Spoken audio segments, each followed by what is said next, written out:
What's up, my Watt movie realists? I'm back for another real review. That's right, it's me, Matt, and today we are here to talk to you about a movie that's been in the waiting for a lot of people, myself included, and I'm sure some of you.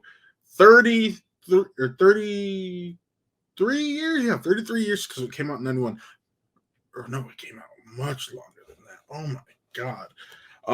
Anyways, we're here to talk about Beetlejuice. That is right, the long-awaited sequel to the 1988 uh, Alec Baldwin, Gina Davis, Michael Keaton-led film is out, and or I shouldn't say it's out. It's out now that this review is going live, and I gotta say, if you are looking for a fun, unplug yourself from world, zany, hitting all the classic Tim Burton cues and notes, this film is for you. However, despite all of that, it still has some issues. Let's talk about the positive for now.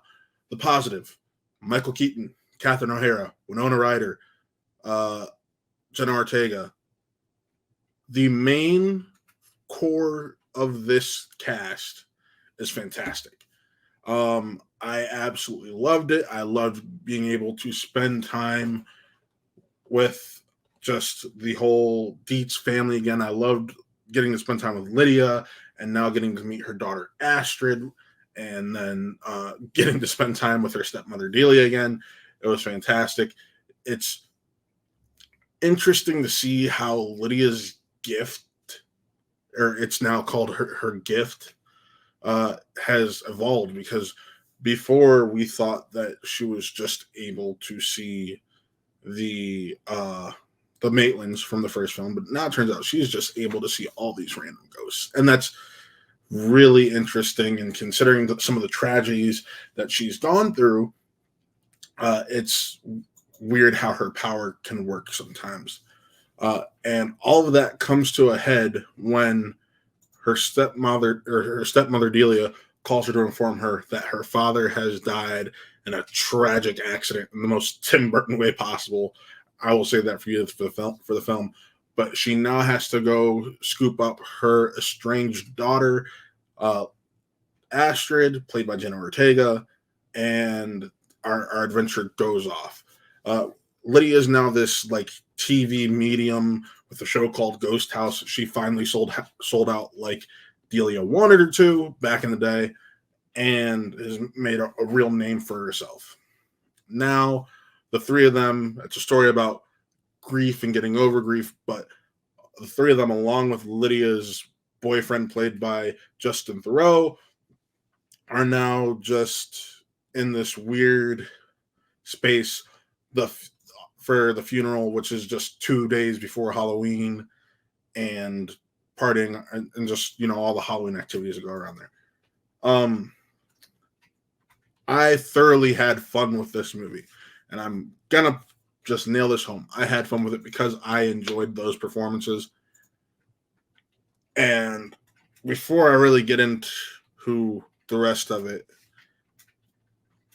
we all know the real reason we're here. It is to see Michael Keaton as Beetlejuice, and he doesn't miss a step. He's fun, he's zany, he's funny, and he just has all the charisma and charm that you remember from that first film. However, I do have some issues with the plot and some of the new characters in this film. First and foremost, it seems like there are characters there that provide secondary storylines that are there to tell time, or that are there to fill out time, instead of actually telling a real story. Like Monica Bellucci. I love Monica Bellucci. However, her character Dolores, who is Beetlejuice's ex-wife, is just like has no bearing whatsoever on the story. Willem Dafoe's detective actor character Wolf Jackson has very little bearing on the story.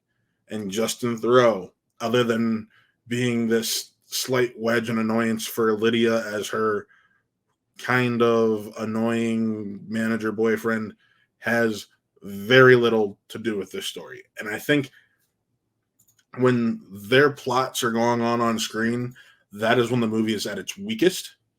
But I feel like we could have spent more time with this grieving family, maybe even change the story up a little bit more to allow for a more sane reason or a more logical reason than what we end up with as the reason Beetlejuice has to come in and interact with the Dietz family again.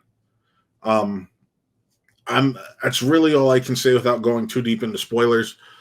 But you know, she's got a teenage daughter, and at the heart of this, it's just a story about parental relationships from Delia to Lydia, and now Lydia to Astrid. It is just about those relationships. There are some moments where it is a little bit tacky in effects, but that's part of the Tim Burton charm. So I'm not really just gonna think or hit it for criticism there, because I did enjoy that. There's a lot of stuff that you feel the charm of Tim Burton films coming out, and I loved it. It felt like one of his more classic works, like the first Beetlejuice, like Batman '89 and Batman Returns, what he's known for. I wish there was more, and it feels like, especially going back to this portion where I say those characters felt like they're just there. I feel like they had more to their story, but we just didn't get it because it was cut for time, possibly. And if that's not the case, I really think they could have focused more on what made that trio, that group of four, and Keaton, O'Hara, Ryder, and Ortega. I wish we got more of what made the movie so great, which was all their chemistry together.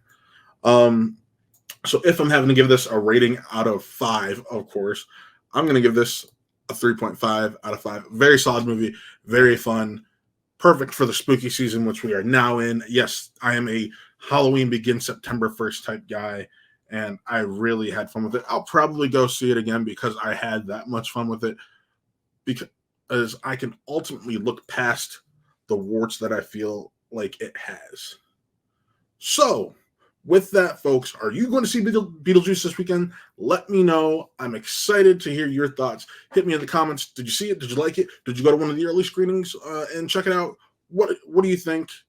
Remember to like, subscribe, and follow everything we're doing here at Watt Entertainment. If you haven't already, check out the Captain America Battle Damage Shield Limited Edition unboxing video that is up on the channel. But also be sure to check out our sister channel, Watt Gaming. That's run by Taylor, where all of our Twitch streams go to live after the live stream, and also where all of the shorts that he makes from these streams go to live. So with that, folks, signing off, I am Matt. This was another Real Review. Remember to like, subscribe, and follow everything we do over here at Watt Entertainment, and we'll see you next time.